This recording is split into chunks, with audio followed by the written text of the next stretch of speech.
That is a very clear experience and example of colorism. Like, it is real, it happens. When like, you're I think lighter, yeah, people treat you differently. like, that's They what I think really this conversation do. really needs to center on. Why is it societally that being lighter skinned has very clear material advantages?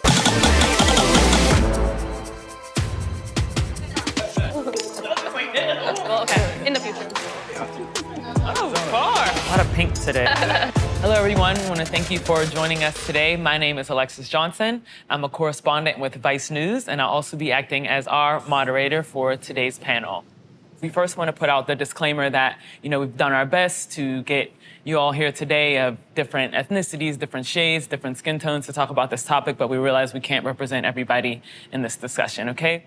Today, we're going to be discussing a topic that, as a brown-skinned Black woman moving throughout the world, it's something that I think about a lot. It's something that I hear being discussed a lot, both in real life, online, in the media. Today, we're here to talk about colorism. What is colorism, and how do you define it?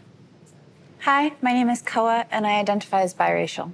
I think about colorism as a distinct hierarchy that is anchored in a proximity to whiteness. Interesting. I think colorism is internalized racism. I'm Calvin West, and I am an American. Okay. Hi, my name is Maya. I use they, them pronouns, and I'm Black. So I actually think that colorism existed before racism, and the fact that historically, for example, if you look at Europe or Asia, like serfs, peasants, people who were in the lower classes had to work and toil in the sun, and those who were royalty or aristocrats or whatever tend to be lighter skin, and so there has historically been a privileging of lighter skin over darker skinned individuals.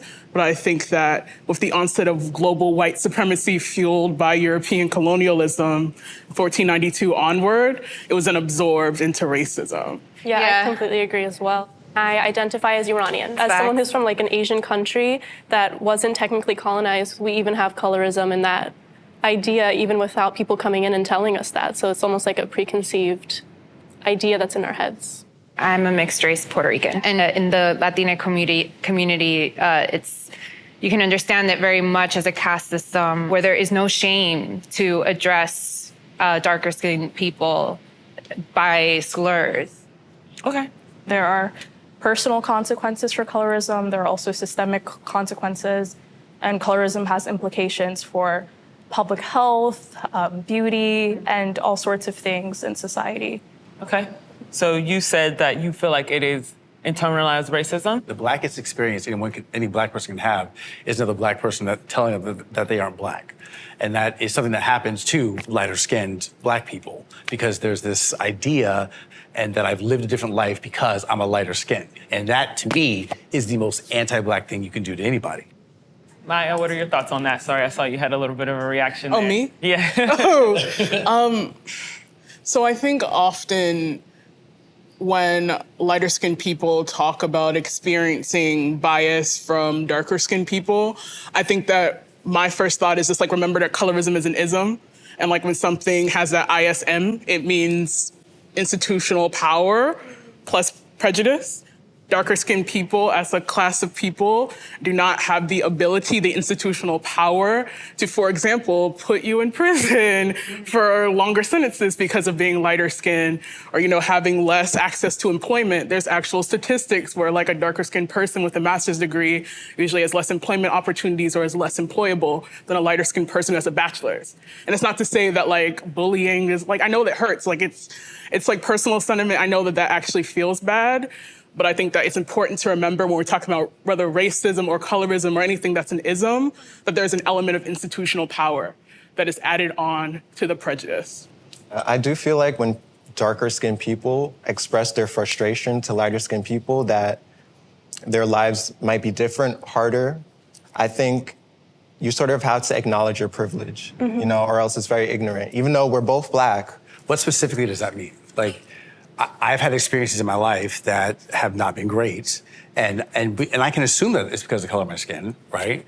We talk about these ideologies, right, which I think we get lost in sometimes, and we have to just bring it back to reality of like, well, let's talk about your situation for a second.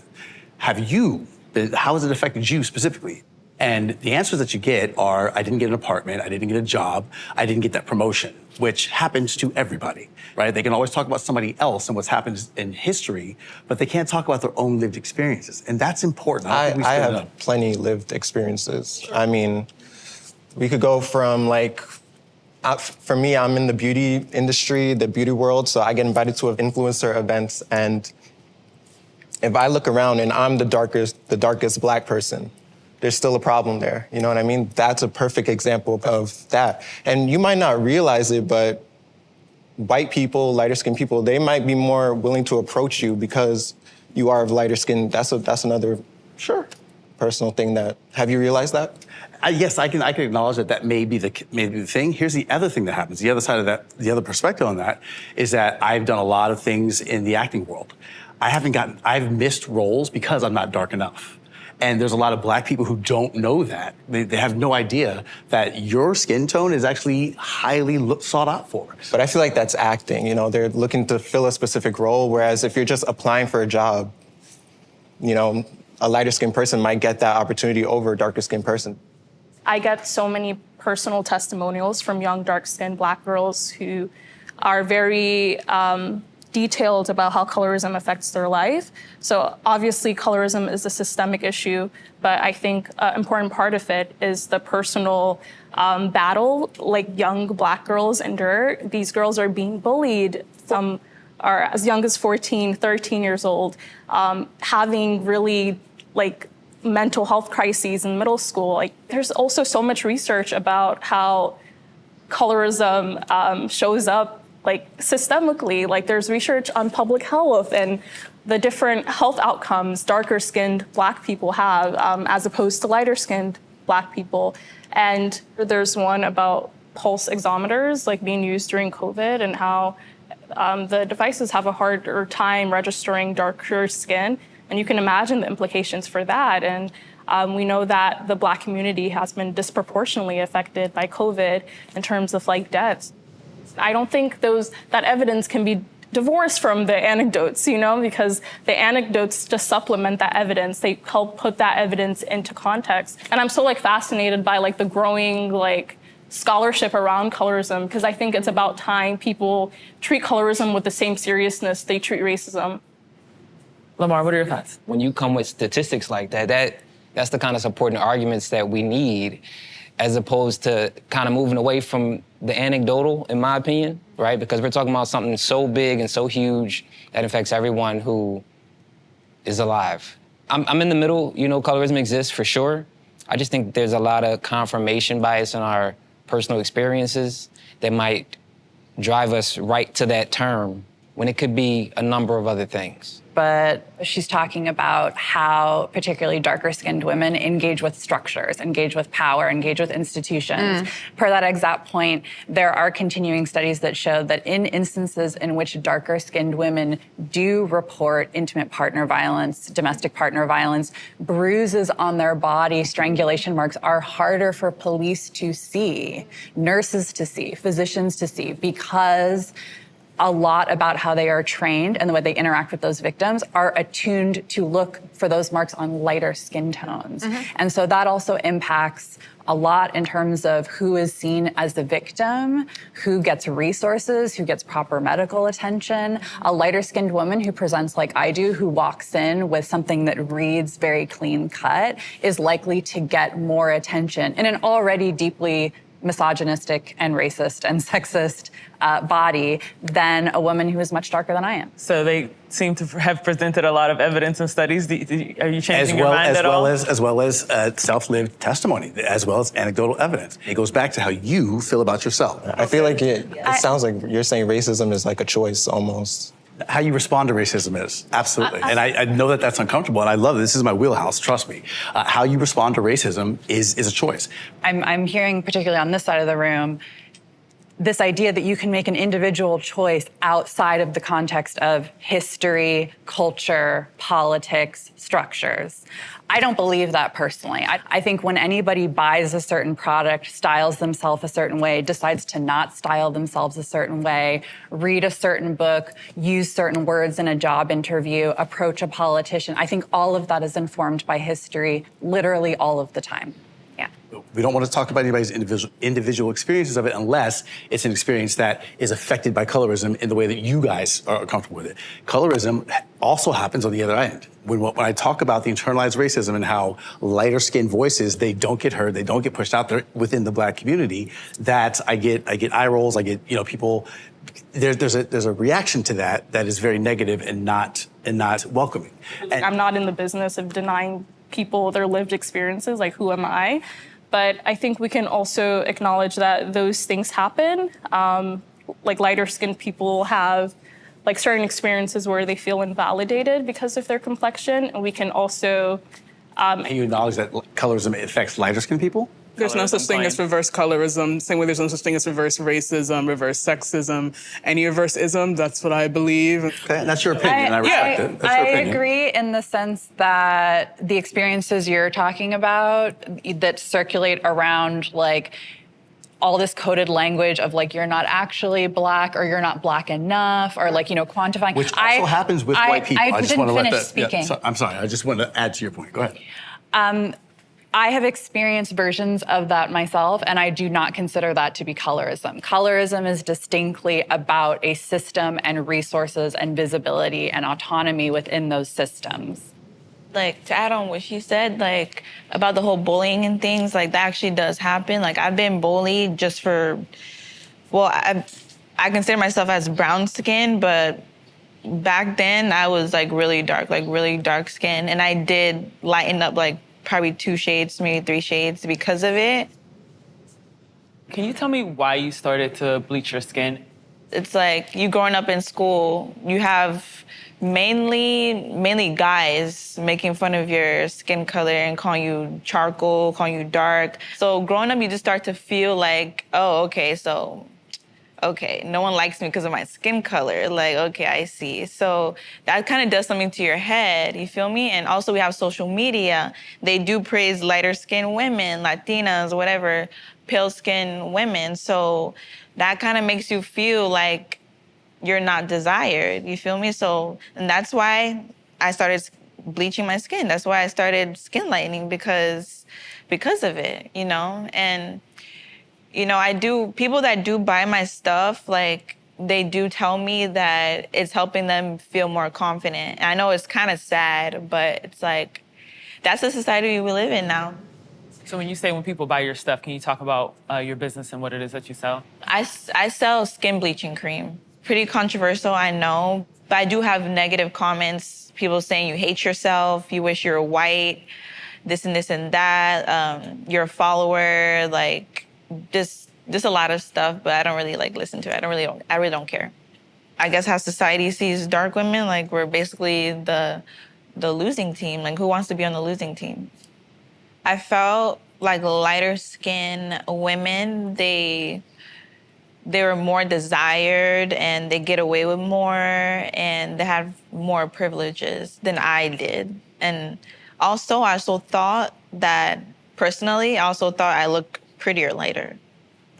And for me, I honestly I don't think it's a big deal because I feel like people want to be darker and people want to be lighter. So I don't see why it's such a taboo. I'm not ashamed of it because I kind of see the hypocrisy in it. Being a lighter person, I do experience a tremendous amount of privilege, and I'm not denying that of you at all. I think what upset me about the skin bleaching is that a lot of mothers do it to their daughters, and from my own experience, sometimes your parents do it to you and you don't have the consent of the child, or someone like me could end up much lighter than I was in my childhood and kind of have an identity issue. And it's just, for me, it's a matter of consent. And also, I feel like you have to ask yourself, what's the goal? The goal is to end colorism, racism. I feel like you changing your skin tone is just feeding into the cycle. And also, I think making money off of that is very kind of shady. And some people just personally feel like they look better lighter, just like some people feel like they look better with makeup on. Why not you just tell everybody, love your natural skin, you don't need makeup. Not being systemically oppressed from not wearing makeup, though. Whereas someone with darker skin might experience systemic racism. It's hypocrisy, though. That's what I'm trying to say. Hypocrisy. And that's not fair. And I also don't think we can just ignore that there's such a terrible history of racism and colorism, and that's why it's a bigger deal to people when people are bleaching their skin versus when people are putting on makeup and yeah. I think for me, when it comes to skin bleaching, I'm a lot less interested in the personal experience and more just like, why is this a multi-billion-dollar industry? Like, why is Bingo. Dove, Bingo. something in the U.S. that, they just sell bar soaps here, but in Asia, they literally are selling skin bleaching. Asia and Africa, the Caribbean, we need to talk about how this is like a capitalist enterprise that is invested in people There you lightening go. their skin. That's the Like, discussion. that to me, I think that's why it's important to remember who benefits from people lightening their skin. I think that the conversations, we need to talk about class and capitalism along this as well. So why I does just makeup think get a pass when it's literally the same concept? You're internalizing the idea that being lighter skinned is prettier, and I get why. Obviously, I'm very privy to the societal pressures that would drive one to skin bleach, so I'm not trying to judge, but But you are, though. You are, though. But you are. And we just have to own that. Let's just own it. I don't know how I'm judging. I literally acknowledge that. I get I it all the understand time. why skin bleaching is a thing. I have a lot of family that skin bleaches. I'm not sitting here pretending oh, just love yourself, blah, blah, blah, or even questioning that you don't love yourself. I understand there are so many pressures that would make someone want to bleach their skin in the first place. I just think that it is a consequence of internalized anti-Blackness. You've internalized something, and it's not to say that it's your fault. It's just we live in a world and we absorb the various messages, and we are all impressionable. I don't have much to add, but I do think that what I would like for this conversation to do is less of focusing on your personal experience of skin bleaching in the business and more of just you as someone who had a lived experience of being darker skinned, you saw, and you had the material experience of receiving discrimination and feeling less desirable, and once your skin became lighter, it opened up opportunities and doors for you. I think that that's what this conversation needs to focus on. Yes. Of just actual that is a very clear experience and example of colorism. It is real. It happens. When you're I think lighter, people treat you differently. That's They what I think this really conversation do. really needs to center on. Why is it societally that being lighter skinned has very clear material advantages of both beauty, desirability, romantic relationships, socioeconomic opportunities? This is real. Who here has had pressure from their mother or their family, or have heard those messages from within the household about colorism, and who wants to share that experience? So I think one of the experiences of colorism that has stuck with me, and I know that my mother, of course, she said this offhandedly, but as a child, that's something that's rooted in you. But I remember one time and she was just you don't need to marry somebody that's your shade or darker. Your kids are gonna come out too dark. And I just remember being damn, is there something wrong with me? Moving here after 9/11, there was a huge push, I think, in the Middle Eastern community to look as white as possible. So it wasn't necessarily that it was the beauty standard, but rather a way to not get hate crimed or to kind of stay under the radar. And so my mom would tell me things tell people you're Russian and things like that. So kind of keeping a proximity to whiteness was seen as a safer idea. Ella? For me, in my family dynamic, it didn't come down to skin as so much as hair politics. So my hair, when I was a child, was very thick and straight, like a tapestry of hair. And then it got curly with puberty. And as my hair got curly, my mom, without discussion, stepped in with the executive decision that we would be straightening my hair. There was an assessment made on me as a child and then as a younger woman of you're almost there. If we can control your hair, if we can get your hair a certain texture, you could be mistaken for white. And that reflects well on us. Anybody else want to share their experience of colorism from their families? When I was younger, my little brothers were much lighter than me. So I think at a very early age, I understood that society ascribed, like, lightness to, like, femininity and, like, darkness to masculinity. I think a lot of what I struggled with when I was younger was like blaming myself and like not like being confused as to why I was being treated differently. So when I was old enough to understand what colorism was and how many systems are at play, and that it really has nothing to do with me and everything to do with how people like are conditioned, I think it was liberating for me. That really helped me start thinking of myself as beautiful.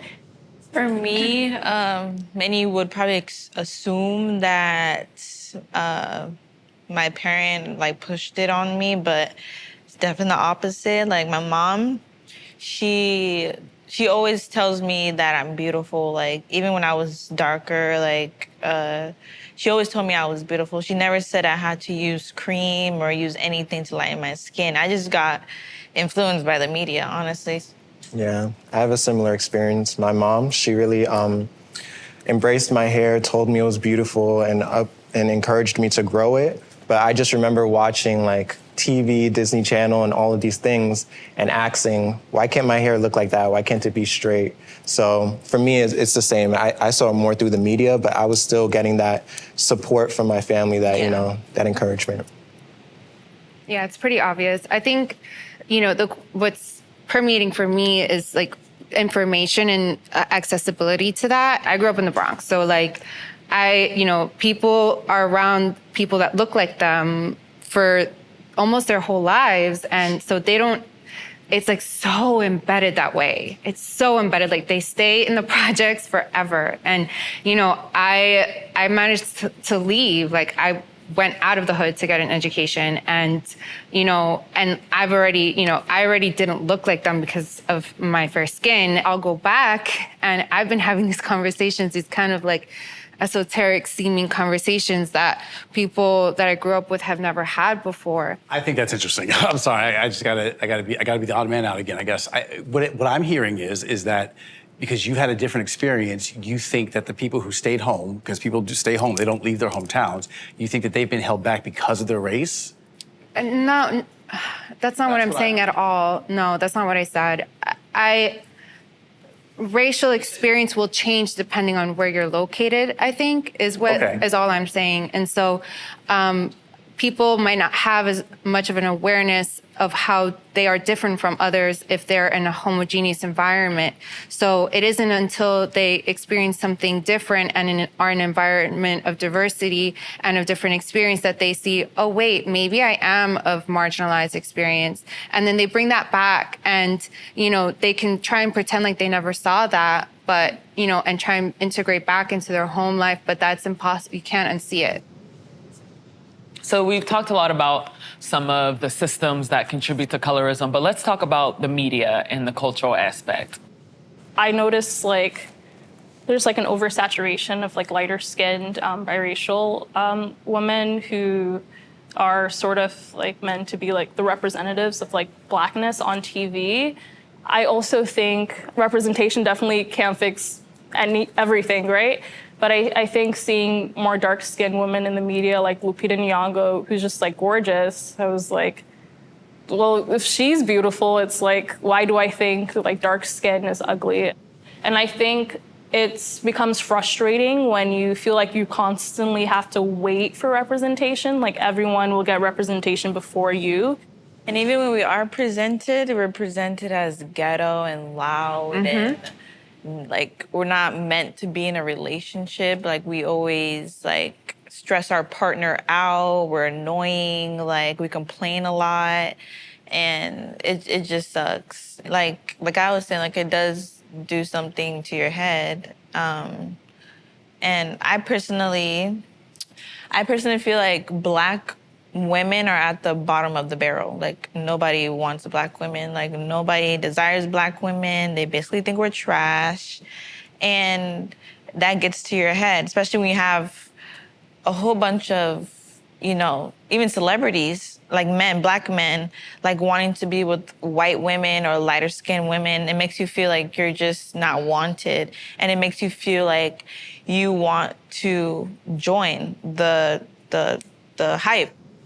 We have made a lot of progresses in the campaigns. You do see a wider range of shades, but why is that all of a sudden a trend? You know what I mean? I'm happy it's happening, but I feel like this is something that should have been happening, you know? And also, a lot of the time you can put these wide ranges of shades in front of the lens, but my question is, when I show up to set, what's the crew giving, you know? Where there are people of color helping formulate the formulas of the product, you know? It's so much deeper than just what you see in front of the lens.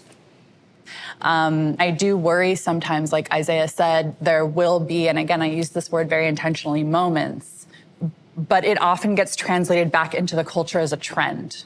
Trends are not lasting, trends are not legislation, trends are not resources, trends are not restructuring of ideas and resources. Let's bring it back to social media for a second. What do you think first when you hear the word cultural appropriation? Cultural appropriation to me is not braids that are being stolen or something, or things that are, you know, people. If somebody can do braids and they want to do braids, they can do braids. That's not cultural appropriation to me. It might be cultural appreciation, and I think that that's something that is looked over a lot.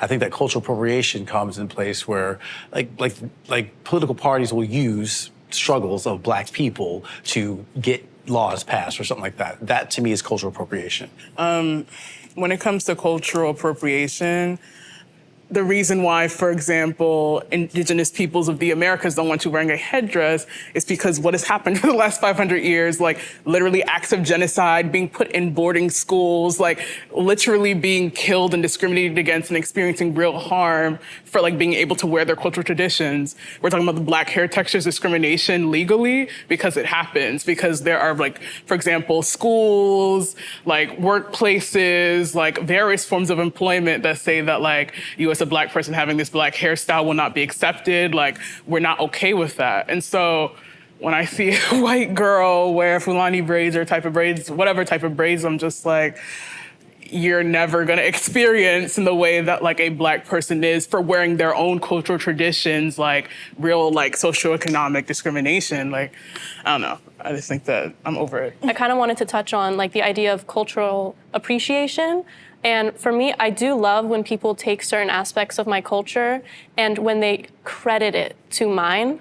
And I think oftentimes we can see on TikTok and other medias, like sometimes white people act like they thought of an idea that's like historically existed.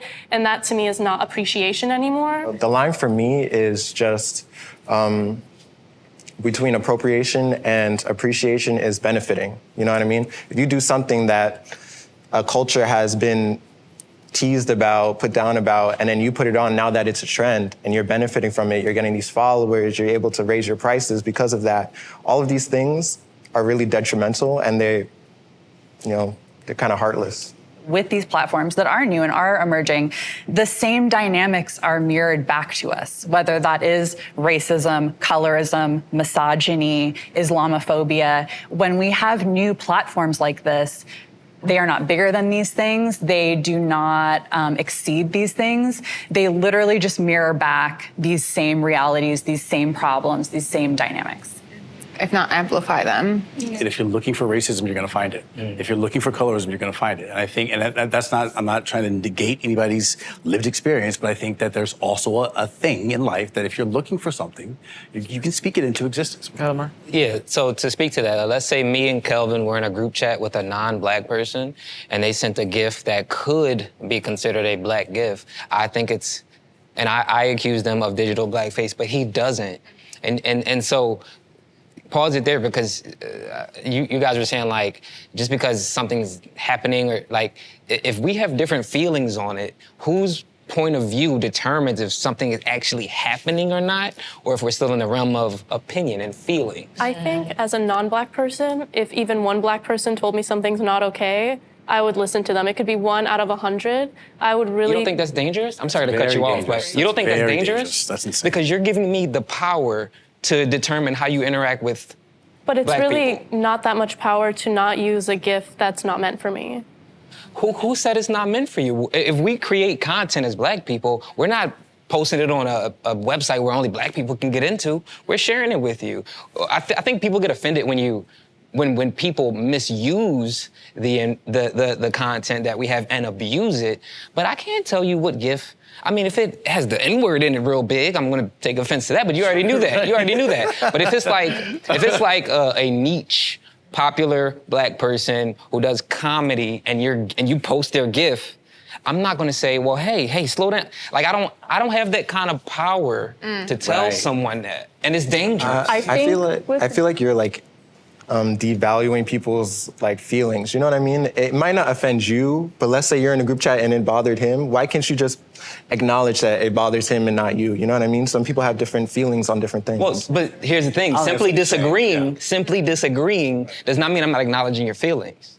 Okay. We can disagree because I'm sorry. I'll just finish real quick. Yeah. If But you're saying that the event she of shouldn't say digital it's blackface, blackface but is if it feels like it determined is. by the viewer. I think in general, like GIFs, like reaction memes, there's a sort of like flattening of people because it's like we only know that person in that context to make us laugh. But I think with like digital blackface or whatever you want to call it, there's the added like aspect of like historically black people being used as like comedic relief. Like whether if you think back to like actual blackface shows and like white people painting themselves like pitch black and like doing things that they think will make other people laugh, like different like black stereotypes. So I definitely think like there's an aspect to that. Destiny, how about you? How social media affected your view of colorism? Like with social media, light-skinned people are important and they're pretty and this and that. And that's the same thing I want to feel. So, and there's a lot of benefits that come along with it, and I want the same benefits. And I'm be honest, I want the same benefits. Like I don't care. How do you feel hearing that, Maya? Interesting, you asked me. First thing that came to mind was thinking about Lil' Kim and how like so many people in 2022 be like, you look so good when you were darker skinned. I'm just like, but y'all treating her like shit. Sorry for cussing, but it's the truth. Like she literally said like, all the people I was dating would leave me for white European girls. Like y'all like talked about my nose, you talked about my featureism, and just she wanted an easier life. So I'm just like, I think about like, why are there so many material benefits to being lighter? Also, how do we make a world where darker skinned people don't have to do this, like don't have to. Like, I think that I'm interested in creating a world or like moving towards a world where we don't have like these very clear, like straight up pigmentocracy, like straight up like hierarchies of shade that are like rooted in anti-blackness, that like are influenced by white supremacy, all of these things like that are interconnected with one another. I really feel like it's never gonna change. Like, we want it to change. I want it to we change. hope that it'll change, but is it really gonna change? I really don't think so. What do you define as change? Like, change as like, You want people to... it's fair game for also dark-skinned people. Like, we all are on an equal level. And I feel like that's never going to happen. Let's talk about dating for a second. And has colorism affected your dating life, made it easier or harder? I think often people push aside the conversations about like romantic relationships for darker skinned people and how limited and how isolating it feels to be darker skinned and experience people ridiculing you or saying purely like, I'm not interested in any darker skinned person, even though there's millions upon millions of people in this world who are dark. Like, you know, making clearly those preferences. I think that we also need to like really, really sit and think about like, what does it mean or like to feel like you're going through an entire life without experiencing like the romantic care that, because we live under capitalism, often the care and like just feelings of love that we receive are regulated to romantic or familial relationships. I think that this is larger than just colorism. Like, what does it mean to not receive care because of how you look? I can't go inside the head of every woman that I've ever encountered and determine if my color mattered or not. And even if they said it, it might not mean anything. It might not be true. So it sounds like it hasn't affected, colorism specifically hasn't affected your dating life. I can't say definitively because Is there anybody who can can say colorism has it affected their dating? Go ahead. Well, when I was a kid, no one like looked my way. I think it's also dependent on my features and the country I came from, but also I was many, many shades darker. And as I got older, you know, I was more, I could say, palatable to the white man. The people that might come up to me at a bar feel more comfortable coming up to me rather than someone who might be a darker Middle Eastern person, and I've been told things like, "Oh, you're Middle Eastern? I thought you were white. Like, you're so pretty for Middle Eastern." And it's like, what? Like, that's such an odd thing to say to someone, but I have gotten that many times in my life when my skin tone changed. So for me, it's reverse. In the gay world, it's different. White boys want the BBD. You know, you know what I'm trying to say, and that's just a true phenomenon that we navigate. In that, if you're light skinned in the gay world, you're not sought after like you are as a darker male. You're not sought after from white men from or white from men like other that. black men. Absolutely, because that's just they want the darker to bury the sweeter juice. Like that's what's sought after in the gay world, and that's specifically with white men. I haven't you know. How do we feel when people talk about preferences? You know, somebody might say, you know, I don't have anything against darker skinned women. I just prefer light skinned women. I just prefer to date them. Like, I just really implore people to interrogate why they have certain preferences. Like, we don't live in the vacuum. We're all interacting with the forces at play all of the time. So we don't come and arrive to our preferences independent of racism and featureism and fat phobia and texturism. I think it's all connected. So I think that's what confuses me. And I think people are really dishonest about the facts. So I would just say, if you have a preference for lighter skin, that's colorism. It's literally colorism. Well, because how do you determine why someone likes something? And so I want to ask you a question. So in the beginning, you said if you're Right. choosing someone because of their color, you're discrimination. So if I say that I only date much darker women, is that a comment that warrants a deep dive in my head? Like, what do I have against light-skinned women? Or is it only in the reverse? And at what point is someone's preference up for debate? If you have a preference for a lighter skinned woman, and we're all agreeing, I think, that colorism exists, I don't understand how you could arrive to that preference independent of colorism, the system. I think more people prefer lighter skinned women than darker skinned women. And I don't think that's a coincidence. Who you date says a lot about who you will advocate for, who you trust, who you believe deserves support, who you're willing to show up for. This is why I said desirability politics, because it is political. Because of who you deem as pretty goes into these other characteristics. Who you deem as ugly goes into these other negative characteristics. So it's yes, who you desire, who do you want to who you're attracted to goes beyond just romantic, intimate, sexual relationships. It also very much so blends into your platonic relationships as well, your relationships with your coworkers, all other elements of your life. I think that's why it's important to think about colorism as not just straightly around dating or just around preferences, but also just how do you treat the dark-skinned people in your life? I think everybody should ask themselves that. How many dark-skinned people are in your life or in your friend group? How do you treat darker-skinned people, individuals of all races? When you meet them on a day-to-day, what do your interactions look like? What are your thoughts about them? The type of attention that I have received societally, professionally, and culturally is unlike anything that the darker women on my side of the family have experienced. It's very clear that when white people approach or engage with us or interact with us in any way, I am the one they feel comfortable talking to. I am the one that they want to take the order from. I am the one that they bring the bill to. I am the one that is deemed non-threatening. I am the one that is never loitering. I am the one that could never be doing anything wrong. And I feel like for the darker women in my family, that's extremely painful. Thank you for sharing that. So it's clear that, we obviously have different views on this topic. If we have so many people that are on different pages about this issue, how do we move forward as a society in changing it? I personally feel that colorism is never going to end, honestly. But if I was to give a solution, I would say people should just, promote all skin tones and have everyone on at an equal level and not one higher than the other. One solution, or one kind of tiny bit into the solution, would be just more media representation. Yeah, I also think it starts, of course, in the home, the way you talk about it, but I think people that are in positions of power need to use their power, whether that be black people or white people, use that power to show darker skinned people in the media. You know, we need to see more of it. The first thing you want to do is accept yourself.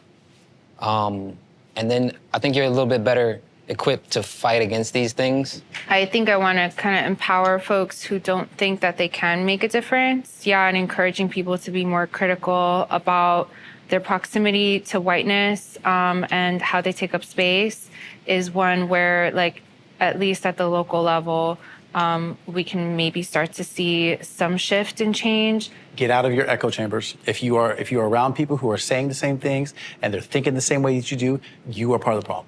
I think that anything that we do to address or not address colorism will happen collectively and will happen across gender, across race, across class, across ability, and that purporting individual solutions is false and also very seductive. Yeah, I would say I implore people to believe that change is possible on many fronts, like on an individual level, like changing internally how you feel about yourself, your self-esteem, and also on a systemic level, demanding that the systems serve people who historically have been antagonized by the system. I think those two things should not be divorced from each other. In terms of solutions to colorism, I would like to see these conversations prioritize the voices of, like, not just darker skinned people who have the lived experiences of colorism, but also like folks, or like usually it's darker skinned people who've like done research and like have expertise on like understanding the system of dominance. Like, I think that I'm really, really tired of seeing lighter skinned people like say the exact same things and parrot the voices of darker skinned people and get claps and applause while darker skinned people received antagonism, replicating colorism. Okay. I want to thank you all for giving us your time today. I know it was got pretty intense at times. It's a difficult conversation, but it is an important one. I don't know if we changed any minds, but I definitely learned a lot from listening to you all today, and hopefully our audience will as well. So thank you. Thank you for coming on. Thank you for facilitating. Are we free to move? Wait, we still have the other Great job. Thank you. Great discussion, guys. I can't wait to watch it. Well, where do we begin? I actually think it went pretty well. It makes some people uncomfortable, so I came what I did to do. I thought some other parts were kind of reductive in some ways. The panel got a little bit spicy. And also the rawness, no fluff, keeping it real. I think it's impossible to talk about colorism and not get emotional. I wish I didn't have to speak on colorism, but it affects too many people for me to be able to sleep well at night not to. It's definitely a layered topic. I think that my face sometimes betrays me. I was laughing at some of the more absurd comments that were made during the panel. Colorism is sad, but it's a society we live in now, so we can't really do anything about it. We all have to believe that change is possible for change to happen. Colorism sucks. It's real. That would be my final thought.